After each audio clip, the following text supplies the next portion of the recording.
Modern Saint, number 271. After I became a prostitute, I had to deal with penises of every imaginable shape and size.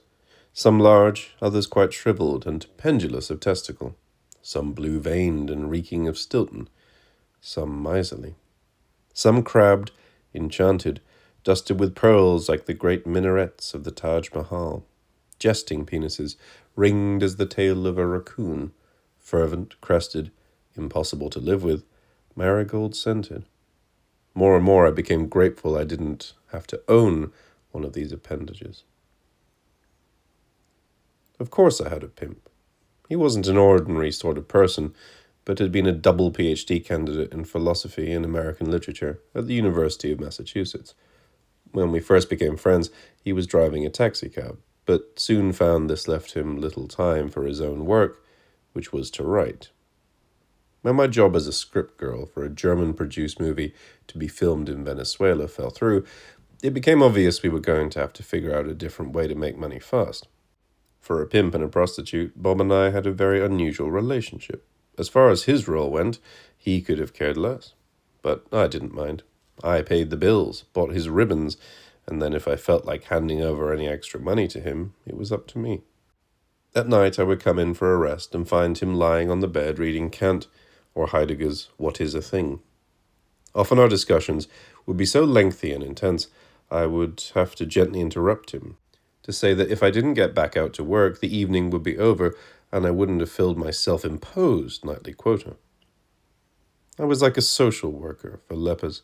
My clients had a chunk of their body they wanted to give away. For a price, I was there to receive it. Crimes, sins, nightmares, hunks of hair. It was surprising how many of them had something to dispose of. The more I charged, the easier it was for them to breathe freely once more. As a child, my favorite books had been about women who entered the convent. They were giving themselves up to a higher cause. But there are no convents for Jewish girls. For myself, I had to choose the most difficult profession available to me. At night, I often couldn't sleep, feeling myself adrift in a sea of seminal fluid. It was on these evenings that Bob and I took drugs. He would softly tie up my arm and inject me with a little heroin, or, if none was available, a little something else. For himself, there was nothing he liked better, though he was careful not to shoot up too frequently. Neither of us was a very good housekeeper. Months would go by, during which time the floor of our Avenue A walk-up would become littered with empty syringes, cartons of fried rice, douche-bags, black lace brassieres, whips, garrotes, harnesses, bootlaces, busted snaps, crackerjacks, torn Kleenexes, and packages of half-eaten ringdings and nacho corn chips. The elements of our respective trades. I was always surprised to realize how intelligent the cockroaches in our neighborhood were. Bob was reluctant to poison them or step on them. He would turn the light off and whip it back on again to demonstrate his point. It's obvious they're running for their lives, he said. To kill something that wants to live so desperately is in direct contradiction to any kind of philosophy, religion, belief system that I hold. Long after the bomb falls and you and your good deeds are gone, cockroaches will still be here, prowling the streets like armored cars. Sometimes I wish Bob was more aggressive as a pimp. There were moments on the street when I felt frightened. There were a lot of terminal cases out there, and often I was in situations that could have become dangerous. Bob felt it was important that I accept anyone who wanted me. From each according to his ability, to each according to his need. Still, I could have used more help from him than I got. But then Bob would arrive at the hospital, bringing me flowers and pastrami on rye, and I realized that for me to change pimps and choose a more aggressive one who would be out there hustling for me and carrying a knife, would be to embrace a lifestyle that was genuinely alien to me, despite my middle-class upbringing. When I was near Bob, with his long, graceful hands, his silky moustache, his interesting theories of life and death, I felt that for the first time in my life I had arrived at a place where I was growing intellectually as well as emotionally. Bob was both sadist and masochist to me. For him, I was Madonna and whore. Life with him was never dull. In any case, I liked having the things that money could buy. Originally, I hailed from a wealthy suburb of Chattanooga, Tennessee. from one of the few Jewish families in the area. My great-grandfather had come from Lithuania at the turn of the century, peddling needles, threads, elixirs, yarmulkes, violin strings, and small condiments able to cure the incurable, all carried on a pack on his back. His burden was a heavy one, 8 children raised in the Jewish persuasion. 2 generations later, my father owned the only Cadillac car dealership in town. I suppose part of my genetic makeup has given me this love of material objects, or maybe it's just a phase I will outgrow as soon as I get everything I want. Even saints have human flaws. It is overcoming their own frailties that makes them greater than the sum of their parts. I went to college at an exclusive women's seminary in Virginia, until my big falling out with Daddy when I sent home Fs for 2 successive semesters and got expelled after being suspended twice. I had my own BMW, and a Morgan mare, Chatty Cathy, boarded in the stables at school. But I could never accept the role life had assigned to me.